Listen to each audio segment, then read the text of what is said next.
Hola amigos, ¿qué tal? ¿Cómo estáis? Bienvenidos. Normalmente en todos los programas, todos los espacios que hacemos aquí en la Federación, se habla muchísimo de baloncesto. Se habla de baloncesto actual, se habla de baloncesto futuro y de vez en cuando es la ocasión de hablar de baloncesto pasado. Vamos a hablar un poco de esa historia del baloncesto y vamos a hablar de la historia del baloncesto a través de un libro. No es un libro, es a través de un cómic. Se llama La loca historia del básquet, el niño que nunca dejó de soñar.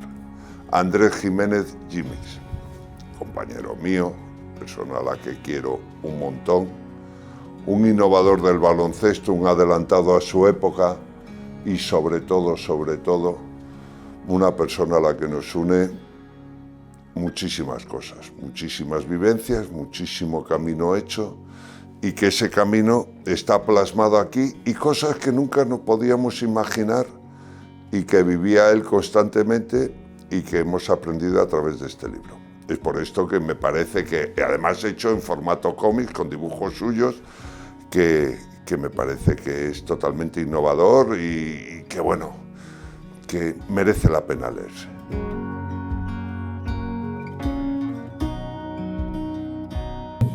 Pues sí, señoras y señores, aquí está el número 8 de la selección. ¿En el Barça con cuál jugabas? ¿En el Juventud? Con el 4. 4, y en el Juventud también. ¿Y en el Coto? Sí, yo hice en 4. De hecho, yo cuando llego a la selección, el 4 lo tiene Wayne. Entonces, vale. Cuando Wayne lo deja, que lo puedo coger yo, aquello de un poco por superstición, como el 8 me estaba yendo bien, pues digo, me monto la excusa y digo, mira, al final el 8 es un doble 4 y me lo quedo. Y ya no lo cambio. Es que tenemos muchas cosas en común desde el principio. Y ya verás, porque eso también a mí me pasó. Yo jugaba en el Madrid con el 6 y yo estaba en la selección y tenía el 6. Pero llega Chicho Sibilio y dice, no puede jugar. Me viene Juan de la Cruz, que Chicho no puede jugar si no es con el 6, que yo no es con el 6. Y como Leticia jugaba con el 9, mi mujer, dije, pues le hago un homenaje ya y quedó de puta madre y tal. Y que si sigo así, y ya para toda la vida. Y para toda la vida. Y empecé a jugar con el 9 esto. Pero esto, a ver... Pues yo de hecho, después, espera, que ya te acabo de explicar. Luego, resulta que es curioso, porque luego Jordi Villacampa llevaba el 8. Y entonces Jordi, claro, no tenía sentido, porque él hubiese llevado el 8 en la selección, en lugar del 4. Pero claro, el 4. Aquello claro, pero yo es lo que te digo, o sea, a mí el 8 me iba bien y digo, joder, o sea, lo que digo yo de los gallegos, no somos supersticiosos porque da mala suerte, pero si no lo seríamos. Exacto. Pues bueno, pues vamos al principio. A ver, Carmona. Tú eres de allí, juegas allí a baloncesto. ¿Juegas a baloncesto? Bueno, al principio no, porque, a ver, hemos de acordarnos, es que en aquella época el baloncesto era, digamos, muy, muy, muy incipiente. Había algún equipito, pero muy, digamos, entre amigos. De hecho, cuando yo empiezo a jugar a baloncesto en Carmona, es básicamente porque la generación anterior, que eran, bueno, pues a lo mejor eran 4, 5, 6 años mayores que nosotros, pues ya se habían quedado sin gente y buscaban algunos chavalitos jóvenes para que aquello no se perdiera. Y éramos esos, o sea, éramos los 7, 8 chavalitos que empezamos, más los mayores que ya un poco estaban para retirarse. Eso era el baloncesto básicamente en Carmona en aquel momento cuando empezamos. Y a mí me viene, porque yo no jugaba a baloncesto, vamos, ni estaba interesado por el baloncesto. ¿Con qué años? Pues mira, eso era con 12 años. Con 12 años, allí me imagino que igual que en tu caso, pues bueno, básicamente era fútbol. A mí el fútbol era, bueno, un poco también como tú, no tan alto, pero yo ya con 12 años yo ya tenía 1,90, con 13 1,97. Y el fútbol, claro, no siendo tan delgado y tan alto, pues no era habilidoso, te ponían de portero. A mí de portero me aburría muchísimo. Con lo movido que tú eres. Y exacto, allí quietos y viendo a los otros. Y entonces nada, claro, cuando llegaron estos, pues los amigos apuntaron que era, claro, más pequeñajo, porque yo era más alto del pueblo, supongo que parecido en tu caso. Y digo, bueno, pues mira, todo el baloncesto parece que pinta bien, sí.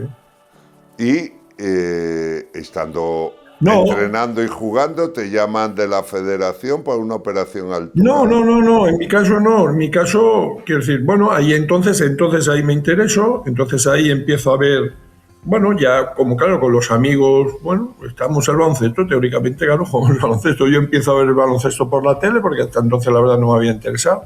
Claro, en la tele salía, pues claro, el Madrid de aquella época, digamos, los campeonatos europeos, algún Barça Madrid, claro, ya te va sonando gente. Me suena por casualidad, fíjate las cosas de la vida, que los domingos hacían, daban los resultados. Sí, y había un club que se llamaba Cotonificio de Badalona, y por lo raro del nombre, yo en aquella época ya Cotonificio de Badalona, o sea, no tenía nada, pero me sonó ese nombre tan raro, que fíjate que al final iba a dar la vuelta a la vida y iba a acabar allí. Me acuerdo de ese programa, Tablero Deportivo, y te daban los resultados de todo. Y yo, por ejemplo, a mí lo que me sonaba era, daban hasta resultados de ping-pong. El club 7-9 de ping-pong, que ganaba siempre, o sea, el 7-9 ganaba siempre, joder, no sé por qué, pero bueno, de estas cosas de la Pues nada, pues entonces eso, y a partir de ahí, que esas historias ya las empiezo a explicar un poco en el libro, entonces,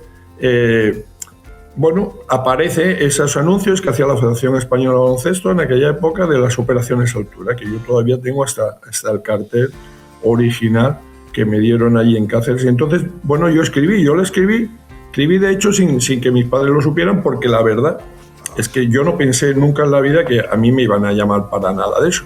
Pero bueno, mandé, yo tenía 13 años, entonces ya era un año más, tenía 13 años, 1,97, entraba de sobra dentro de los rangos que establecían, era la edad mínima, pero una de las alturas, digamos, máximas, y me llamaron para ir a Cáceres, que hacían la concentración, digamos, supongo que era del sector sur de España, no sé exactamente, éramos 300 chavales. Y claro, y ahí es donde yo la primera vez tengo un poquito de contacto con un baloncesto, digamos, donde se enseñan cosas, donde nos hacían pasar de maneras diferentes, votar de manera diferente. Claro, nosotros allí en Carmona no habíamos hecho prácticamente nada de eso. Claro, yo llego allí sin tener ni idea, la verdad, ni idea.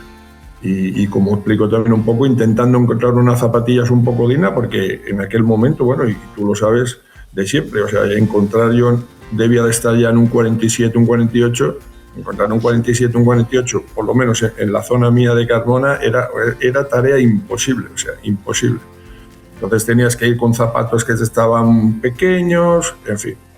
Y al final, pues yo me vuelvo, después de estar 15 días, esto lo supe después. Yo lo único que sé es que durante 2 años a mí ya no me llama nadie. Yo sigo en mi pueblo, digamos, ya prácticamente, casi, digamos, estoy muy, muy a punto de dejar el baloncesto, porque no veo que algunos amigos, tú lo conocerás, a Nino Morales, que estuvo en esa operación en la que estuve yo, otro chaval que se llamaba Emilio Osuna. Claro, eran mayores, entonces a ellos los escogieron y estuvieron, durante un tiempo. Nino Morales llegó a jugar en el Tempos y esto. Pero a mí no me llamó nadie. No, y fueron al juvenil del Madrid y esto, o sea, tantos. Exacto, pues ellos salen de esa operación altura, pero claro, ellos estaban más hechos. En esa, claro, el responsable que la llevó, lo que fue un poco a mirar es, jugadores hechos. Claro, yo de hecho no tenía nada, yo estaba por hacer, en todo caso. Y claro, a mí me pusieron un informe negativo y que yo no lo supe, yo lo supe después. Entonces, claro, yo desaparecí, digamos, del mapa. Hasta que 2 años después, por puras casualidades de la vida, de alguna manera ese informe, ese y algunos otros que debían ir circulando por los equipos, pues llegó al Cotonificio. No sé exactamente por qué, llegó a manos de Aito al Cotonificio, supongo que junto a otros. Y un día, cuando ya tenía 15 años, aparecen 2 directivos del famoso cotonificio de Badalona en mi casa, en Carmona. Bueno, pues comentando con mis padres. Presencialmente, fueron a por ti presencialmente. Sí. Bueno, yo deduzco deduzco, realmente luego lo hablé con ellos. Ellos lo que querían ver es qué había pasado con este chaval que con 13 años tenía 1,97, yo con 15 años ya medía 2,2 metros. Y bueno, si más o menos me movía bien, si no, ellos ya sabían que no iban a encontrarse un jugador, digamos, hecho para nada. Simplemente buscaban,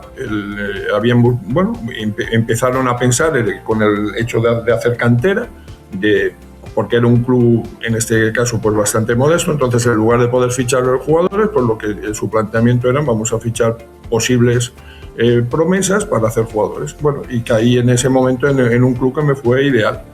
Me fue ideal porque ahí es donde apuestan por mí y bueno, y la vida me da un giro de 180 grados. Y entonces cuando realmente es la primera vez que estoy en un equipo que, claro, que tienen técnicamente muchos recursos y, claro, y yo, digamos, me disparo. Yo voy en octubre a Badalona y en Navidades vuelvo a casa, bueno, para ver si finalmente continuaba ya el resto del año y tal. Y yo tenía muchas ganas. Y, claro, mis compañeros de equipo estaban alucinados porque yo en 2 meses, es decir, era otro jugador totalmente diferente. O sea, ya la metía para abajo, ya se había jugado. Bueno, era un cambio espectacular, sí. El hecho de... Porque tú eras un tío muy innovador en esto del baloncesto. O sea, fuiste el primer, digamos, pívot que se atrevió casi a ponerse de cara al aro. O sea, sí, entonces sí. Ya fuiste un poco el inventor del 4 versátil, podríamos decir. Sí, ¿no? Sí. Entonces, pero ¿y eso salió de ti? O también yo estuvo inculcado eso, por... No, es que eso, es claro, vital.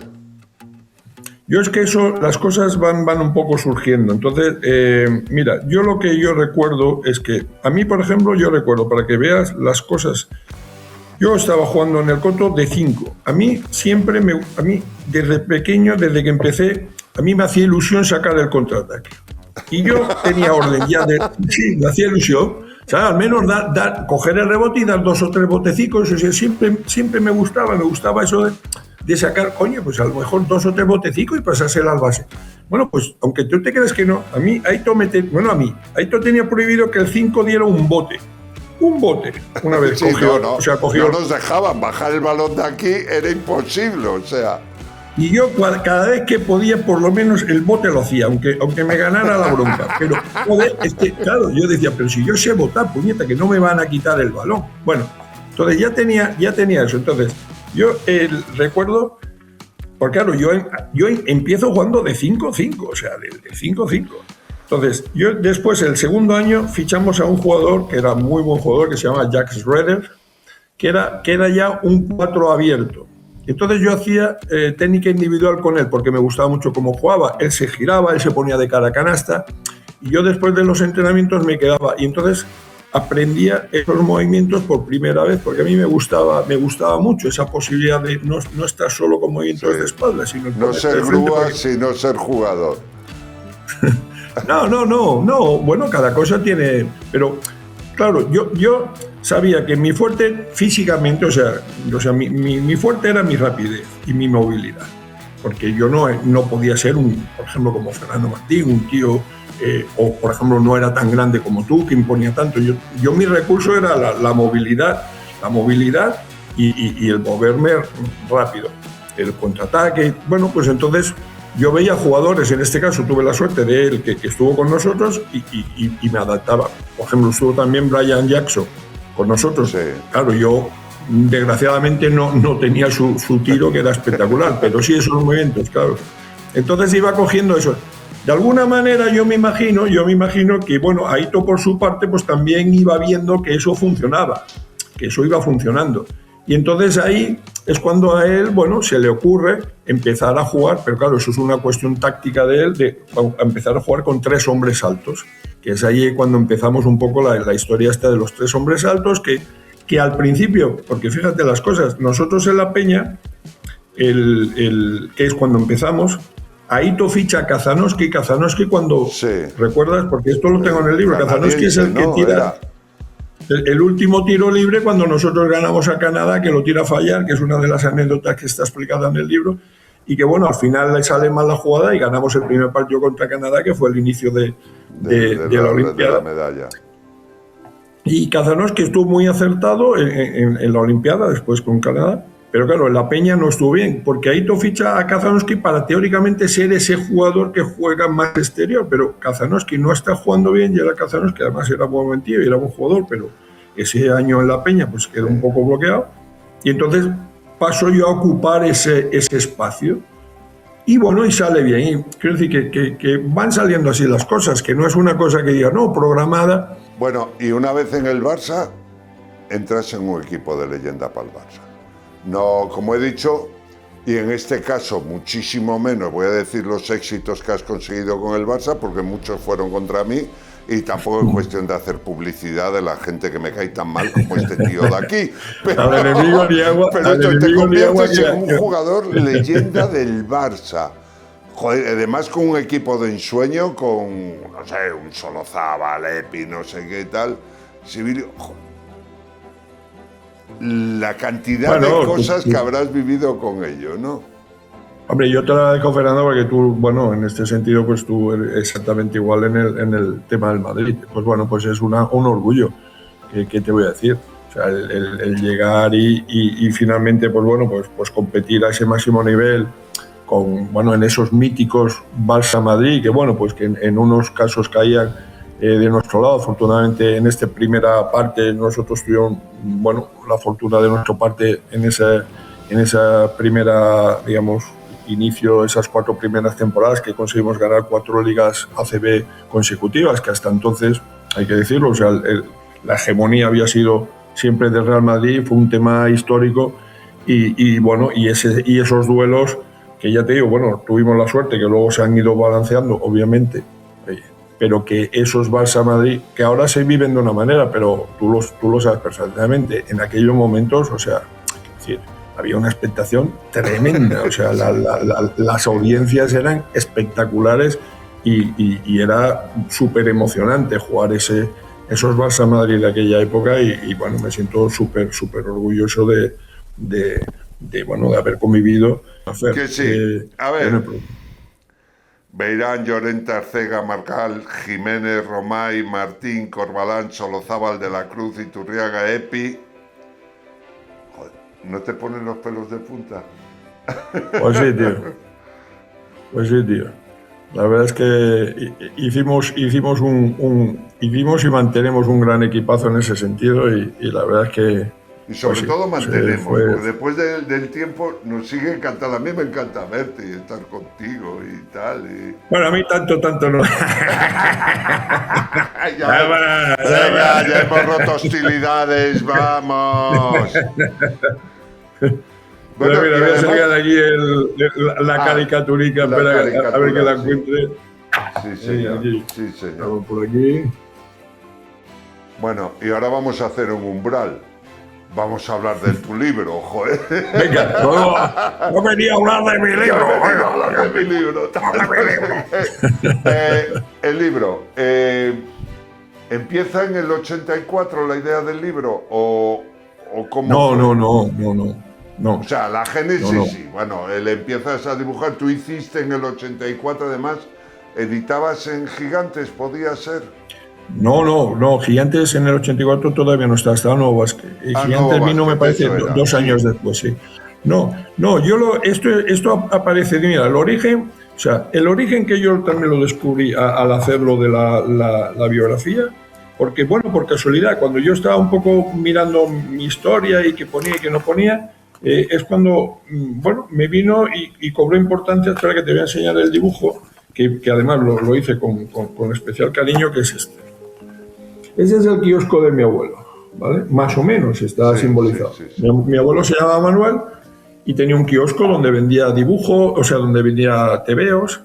Y yo de pequeño, pero pequeño es hasta con 10 años o así, yo ya me empapaba allí los tebeicos, y yo creo que la afición originaria me viene de ahí.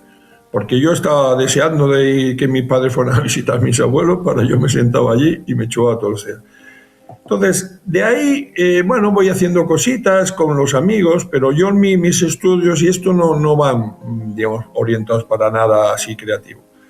Pero luego cuando vengo al Badalona, lo que yo venía haciendo, digamos, que era básicamente electrónica, no se puede hacer aquí en Badalona, y entonces es cuando me decanto por hacer una cosa que eran artes aplicadas, que era diseño gráfico y publicidad. Y es donde yo, bueno, voy viendo que tengo mano para cosas de estas creativas. Y entonces va coincidiendo también, hago aquí en La Peña, hago algunos carteles para los partidos. Bueno, voy intentando coger ya un pequeño portafolio en el caso de que el baloncesto pues algún día no fuese bien. Entonces, cuando voy ya en el Mundial de Colombia, es cuando empiezo a hacer un diario. Yo estaba con Joe Llorente, de compañero de habitación desde el principio. Y yo hacía un diario que hacía parte escrita y parte dibujados, que es lo que continúa en Los Ángeles. Pero sin pensar nadie, porque nadie teníamos allí el pensamiento, hombre, sonaba que, bueno, algo podíamos hacer, un poquito igual, yo qué sé, optar un poco, pero bueno, sin pensar en nada. Y eso yo lo recuerdo perfectamente porque, o sea, vosotros de alguna manera ya ibais viendo en algún momento que yo iba haciendo, bueno, esas caricaturas, cuando lo de la comida aquella de la Tour d'Argent, historias de estas. Pero bueno, yo lo tenía, digamos, en mi diario y los iba recopilando. Y en el avión que volvimos de Los Ángeles, no me acuerdo perfectamente, que venía también, no sé si en ese vino Raimundo Saporta o nos montó el avión de Raimundo Saporta. Bueno, fuera de ese en paréntesis, los que veníamos no sé cómo salió, que yo llevaba, digamos, los dibujos allí, porque claro, tenía la carpeta, y bueno, íbamos hablando, ostras, tal, qué bien, qué bien, bien. Y entonces, no sé, alguien comentó, digo, pues estos dibujos y tal, ostras, podías, yo creo que fue Juanito Corvala. Esto, pues ustedes, estos, a ver si los podías publicar de alguna manera, que nos gustaría tener digamos, como un librito para tenerlo de recuerdo.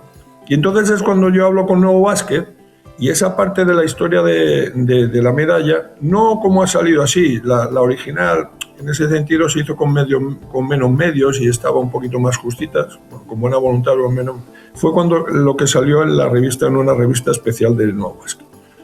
Como yo tenía los originales, cuando hicimos este libro, pues bueno, teníamos la duda si incluirlo o no incluirlo, pero también yo dije, y ya lo sabes, digo, mira, oye, son mis compañeros, va a ser el único libro que voy a hacer, y oye, y me apetece sacarlo chulo, porque esta vez además lo sacamos muy chulo, no, con ese tono pergamino. Búsquenlo y cómprenlo, es precioso. Era eso. Y entonces, bueno, pero entonces, no, y entonces yo ahí, digamos que ahí fue cuando yo ya me doy cuenta que bueno, que puedo ir publicando cositas.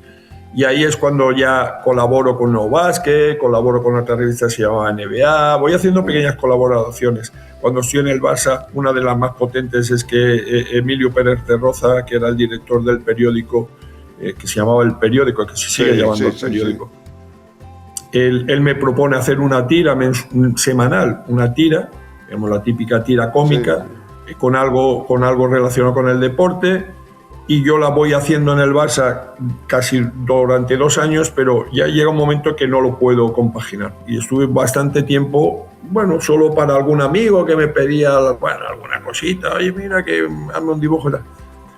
Y desde la pandemia, que empecé a tener así más tiempo, pues me empezó a rotar la cabeza de volver a hacer alguna cosita, y bueno, y ha quedado finalmente, pues, digamos, resumido en este libro que tiene esas 3 partes: la biografía, una historia que es mi loca historia del baloncesto, y la parte final que es el relato del diario de la medalla. Y el prólogo, que es de ni más ni menos que de Pau. Pues sí, señor, la verdad, muy, muy orgulloso, porque además, bueno, yo le quise hacer en ese sentido que se lo entregué también lo voy a mostrar, que no es muy fácil, me costó muchísimo hacerle esta, digamos, la caricatura, y se lo hice con mucho cariño, porque la verdad es que es un gesto, la verdad, para mí, yo le dije que bueno, que evidentemente, yo con Pau coincido poco porque es mi último año, era como capitán en el Barça, él es cuando empieza a entrenar con nosotros y claro, él tenía unas posibilidades tremendas, pero claro, en aquel momento pues no era más que un chaval. Pero claro, yo sé que él recordaba muchos detalles, incluso más que yo, porque cuando uno es veterano, pues bueno, pues claro, pasa un chaval, pasa otro, no le, digamos, no, coño, no tenemos tanta capacidad para recordar todo lo que hemos vivido. Sí, ya se te va.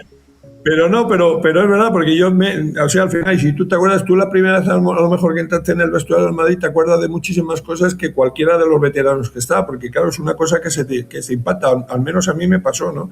Yo recordaba muchas cosas, entonces, claro, y entonces me di cuenta que a lo mejor sí que, bueno, de alguna manera, pues él tenía esos recuerdos y entonces pues se lo pedí, que para mí pues me haría muchísima ilusión que para mí el mejor jugador, no ya digo español con todos los respetos, sino a nivel de Europa, pues pudiera hacer el prólogo, pues sería un placer. Pero si nos pasa a todos, o sea, cuando estamos hablando, uno cuenta una cosa y dice, y esto ha pasado, de verdad, no jodan. O sea, no, nos cuesta una barbaridad. Bueno, ¿y todo lo que sale en el libro es real o hay algo que has fabulado, que has hecho, te has tirado el pisto por algo que has inventado? No, ¿Algo de ciencia ficción?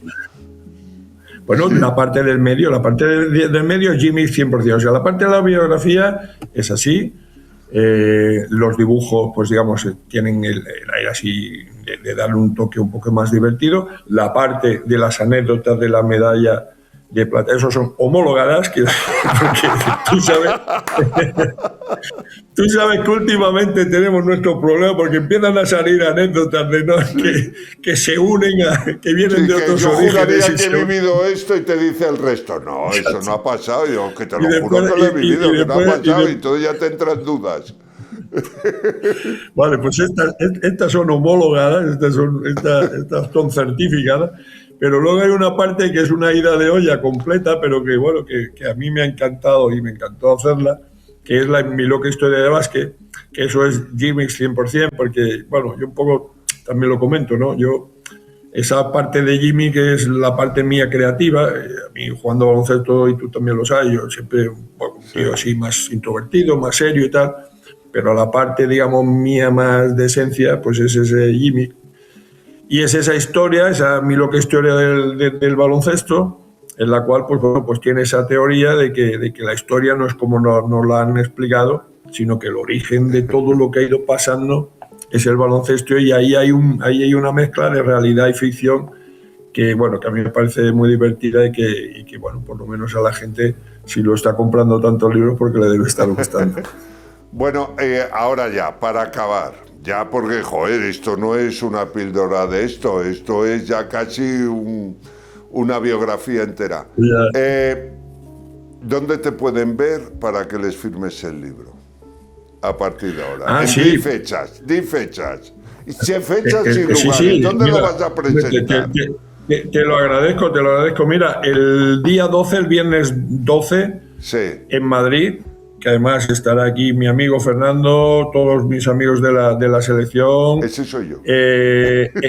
Sí, señor, Fernando Romay, un crack. Estaremos en la Casa del Libro, en Gran Vía, a las 6:30, creo que es, si no me equivoco, 6:30.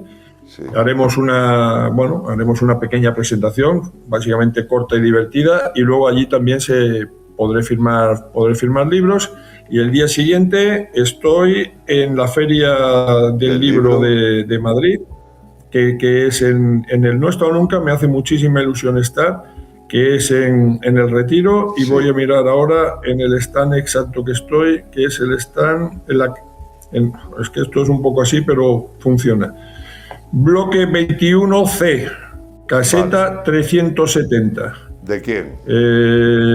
Pero bueno, allí mirándolo en el Gremio de Escritores de Cantabria, porque la editorial que me lo ha publicado es una editorial cántabra, que se lo agradezco, editorial Valnera, y allí estaré de 1 a 3, el sábado 13. Pues nada, pues nos vemos el día 12, nos vemos el día 13, nos vemos donde quiera que presentes más, dínoslo y nosotros lo diremos en esto. Y siempre es un placer estar contigo. Gracias, Fernandito, gracias de verdad y bueno, pues te lo agradezco y ha sido muy y bien. que vendas muchos más. No, y te veo de aquí a nada ya de presentador, tío. Y ahora ya tienes que dar el salto ya a presentador directamente. Ahora Qué bueno tienes que poner un programa. Estoy, di que sí. Oye, que te quiero, Andrés, tío. Te quiero un huevo. Igualmente, nos vemos. Venga, gracias, Fer. Hasta luego.